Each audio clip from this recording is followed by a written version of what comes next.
This week's blog is up and running, and it's all about climbing the sleeping dragon, my assault on Mount Agung, Bali's only active volcano, 3,031 meters up in the sky, which you start climbing at the crack of dawn. Actually, not at the crack of the dawn, before any dawn's ever cracked and any sparrow has ever farted.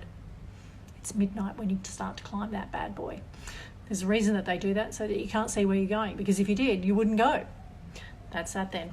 And the last 600 meters, no one tells you this stuff. Like a spider climbing up 180-degree cliff face with your broken Nikes.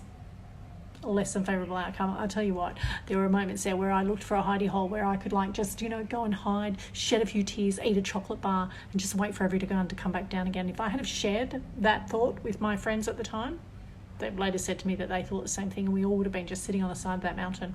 So glad we didn't speak those words. There were a number of "are we there yet?" Anyway, it's my blog for the week, and it's in all the usual places. You can head to my website, or you can see all the links everywhere. And if you're looking at this video on Facebook, I will put the link down below so you can go straight there.